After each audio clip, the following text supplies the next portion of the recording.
I have a Lennox XC15 compressor that will not start. This has happened before, about a week ago, and a technician came out, reset it, and cleaned the coils. It ran fine after that until yesterday or this morning. I checked the breaker boxes and that was fine. I took the side panel off the compressor and checked the diagnostic module, which was blinking 5 yellows. I removed the 24 volts wire to the module and reset it, and 1 or 2 other connectors on the module. Unit then turned on from the thermostat, but the fan, not the blower, was not spinning, or was going very slowly. Then the unit turned off. My guess is that the unit is overheating because the fan is not running and shutting off due to that. Anything a novice who does not have a voltmeter, can check or reset while waiting for the tech to come out? Hello there. I'm Norman, but you can call me Norm. Let's see what I can do to get you some answers today. I'm ready to get started whenever you are. If the compressor is starting but not the fan, my first check would be to spin the fan with a stick and see if the blades spin freely. If they do, I would then move into the controls cabinet and inspect the capacitor. Full-size image. The top cap of the capacitor should be flat and not bulging like the following picture. Full-size image. Even if it doesn't show visual signs of bulging, it may have failed internally. The blades do not spin freely. When the unit turned on via the thermostat, I had the panel open and could access the fan from underneath. I tried to spin them, but it felt like the motor was resisting me or something. The capacitor does not seem to show any signs of being blown. Try spinning the motor again with the power off to the unit. Okay, the fan spins fairly easily, at least a quarter turn before stopping. That's not good. It should spin all the way around several times and stop slowly, not suddenly. Give it another firm push. Okay, hang on. I was using a very small stick. 10-4. My bad, I underestimated the spin. It goes around at least once and slowly stops.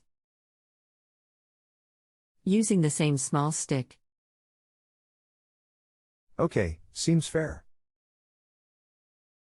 I would say without laying eyes on it that it may not be dragging. If I were on site, I would check for power to the fan, then test the capacitor. If the power was there and the capacitor is good, the fan is the next step. You can have the capacitor tested at a local HVAC supplier and/or replace it. $35 to $60 repair. Okay, I took the side panel off and double-checked the capacitor. It does not appear bulged in any way, and I gave the fan a good spin and it went freely. I can take pics if you would like. The capacitor can also fail without showing visual signs. Did the motor feel hot when you had it on before? Was it trying to start? I'm assuming the motor is the bit that spins the fan itself.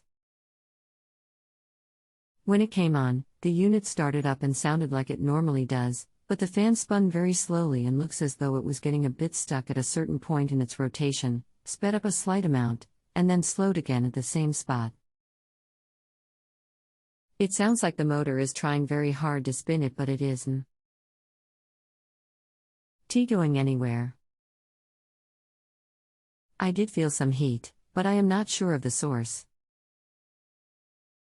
Did you try giving it a flick to help get it started? Yes. When the unit was on and I tried to give the fan a turn, it seemed to resist me more than when it was off. So it had voltage to it. I would say you are down to capacitor and or motor. I'd remove and have the capacitor tested before assuming motor. If you choose to do this, I can guide you in safe removal. I just tested it by pushing the button on the compressor contactor. I think that is what it is based on the diagram, which fires up the motor and the blades start spinning slowly. I tried to give them a push, but it turned maybe a quarter before quickly slowing down to the original slow speed. I guess I should be glad because I could have injured myself if it went faster. Is there a way to test the system operation without a capacitor in place? No. The capacitor splits the start and run phases of the motor operation. It is required. I'm thinking capacitor honestly. Okay, might as well go through removal since I have you here. Sounds good. Number 1, kill power at the panel and the outdoor wall-mounted disconnect. Number 2, grab an insulated screwdriver and bridge the capacitor's terminals while holding the insulated handle. This will discharge the capacitor. Number 3, mark each wire how they connect to what terminals. Some connect to C, F, H or common, fan, term. Number 4, remove all wires and loosen the screw retaining the capacitor. Number 5, remove the capacitor and have tested. If failed, replace with an exact replacement in terms of size.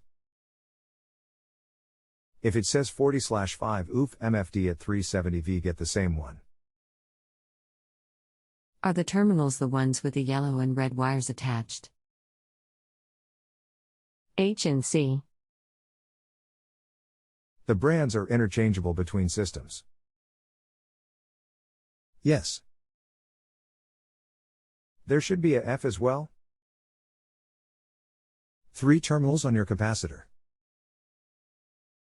Yes. How do I bridge all 3? Bridge 2 at a time. Kind of stick the metal shaft in there and wiggle it around. Be 1000% sure power is off. Should I see anything as I do this? Sparks. Do I touch the screwdriver to the top of the terminals?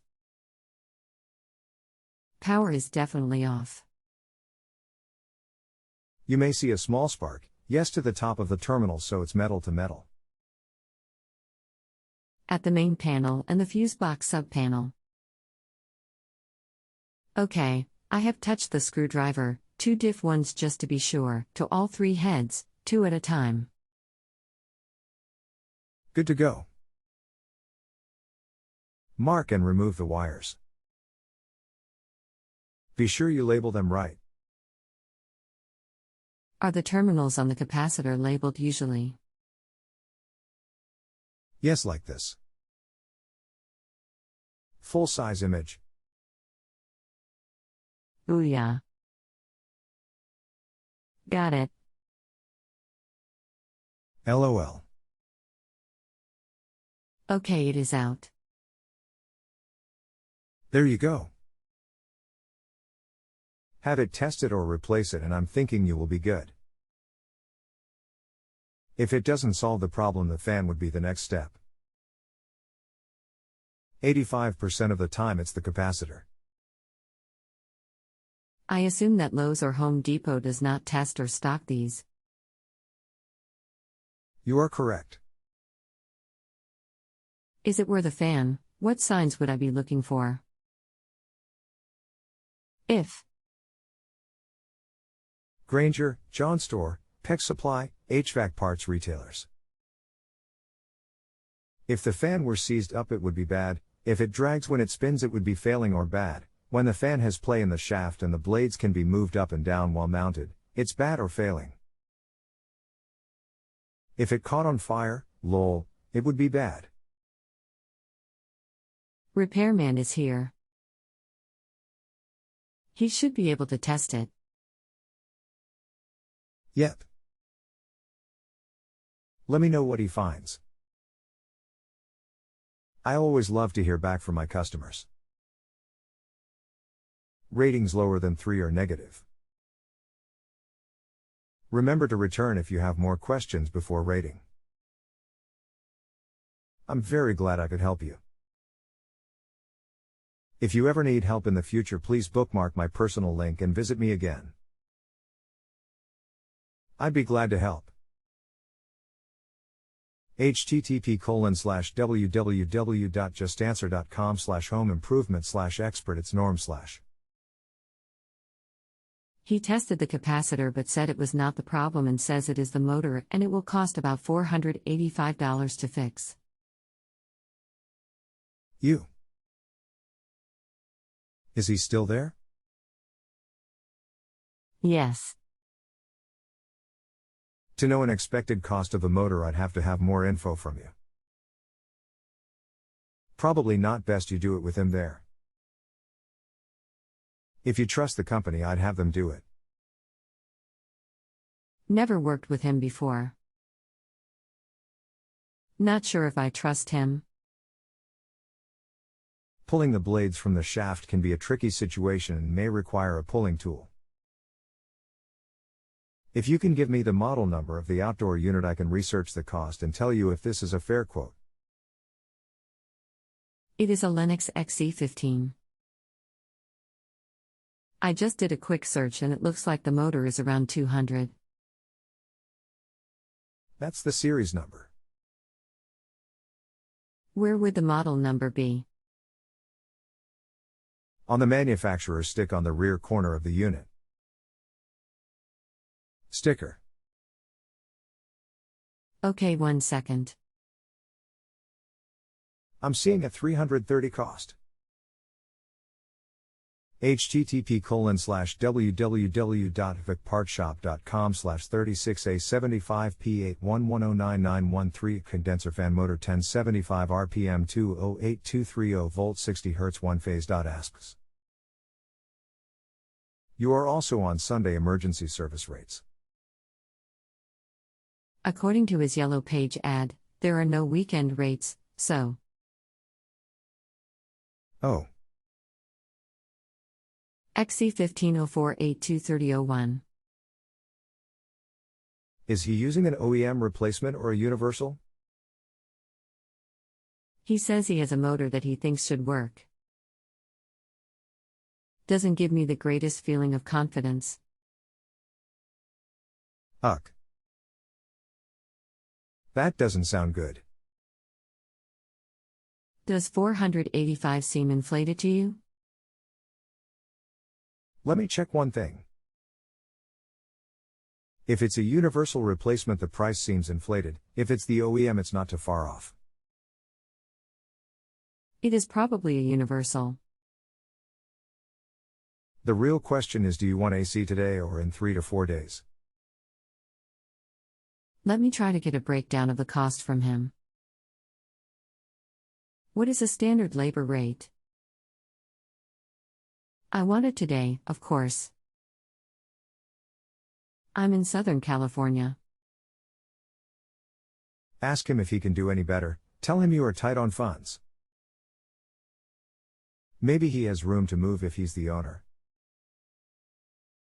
Say 425 to 450. Okay. Price seems high though.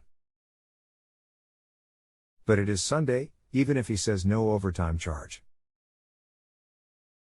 I'm not very good at haggling when I don't know what I'm really talking about. I told him to go ahead. The good thing is that I can probably get my landlord to reimburse me for the cost. Absolutely, be cautious because some require their permission to repair rented components. He said that if the universal part doesn't work or stops working for some reason, he will put in the OEM part no charge. That's not a bad warranty. Get it in writing on the ticket. Will do. Is there anything more that I can do for you today? Thank you for your assistance, you've been great. You are very welcome. Ratings lower than 3 are negative. Remember to return if you have more questions before rating. I'm very glad I could help you. If you ever need help in the future, please bookmark my personal link and visit me again. I'd be glad to help. http://www.justanswer.com/home-improvement/expert. It's Norm/. Any parting thoughts? Enjoy your cool Sunday. Should I ask for the old parts? Also, be sure he writes all info on the ticket and gives you a receipt. Also, make him stick around for a while to ensure it's cooling. You may want to, since you have a landlord. Ask for the parts, that is. Got it. Thanks. XXXXXXXXXX name is XXXXXXXXXX. Glad I could lend a hand. If you have a home improvement or appliance question and want to chat with an expert now, visit justanswer.com/YTHI.